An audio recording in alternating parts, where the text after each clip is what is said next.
Today we are building a Discord stock bot. We're actually making a couple of enhancements to what I did in last week's video. So if you did not see that, be sure to go back and check that one out. I'll put a link to it here in the video. But otherwise, be sure to stay tuned in this video and see how you can enhance your Discord setup to have lots of functionality that can improve your day-to-day life.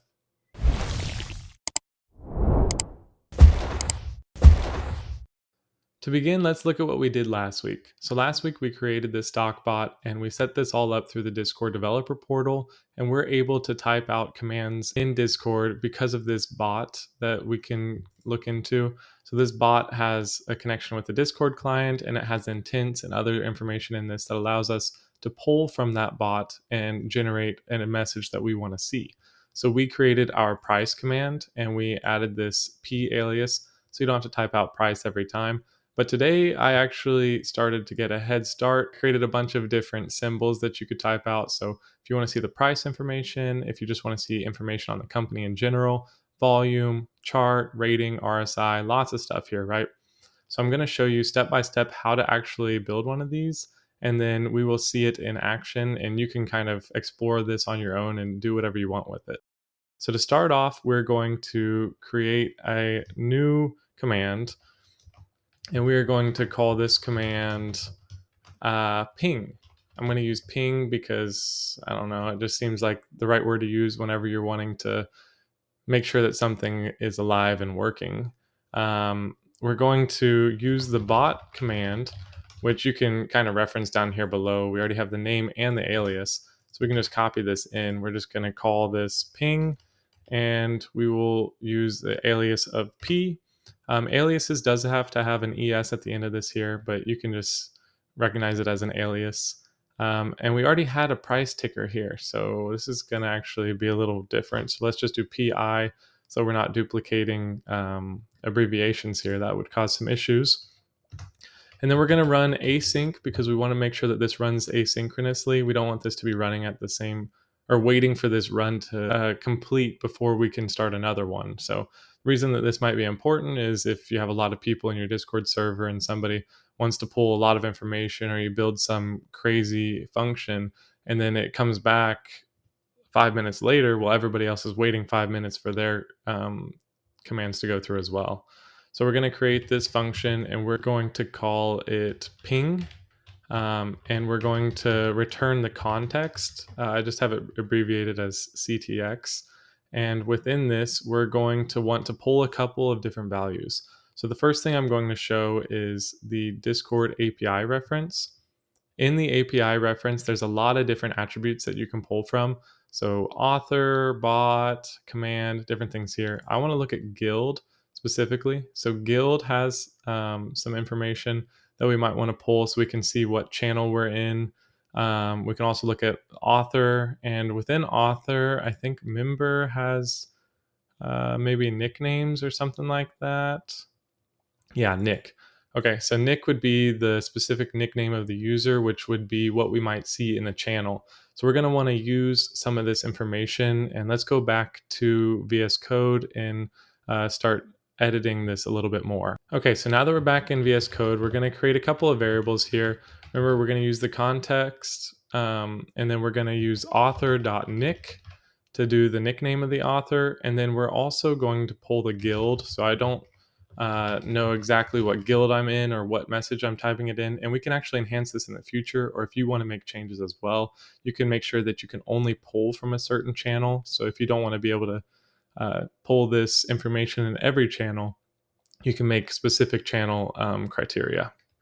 So let's go ahead and do our channel as well. So we'll do channel equals to ctx.channel.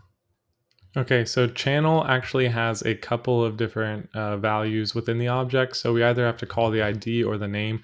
I'm just going to use the name because I want to make sure that this is an easily readable message that gets sent back to the user whenever they ping. So now that this has been completed, I mean, it's a very simple little command we're writing here. We're going to wait for the context to come back, and we'll send the message. And we can really type out whatever we want here. I'm just going to put a quick couple of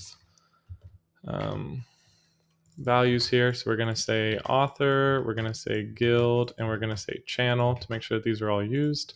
And we can type up kind of any message that we want. So I'll just say that author has made a change in the guild.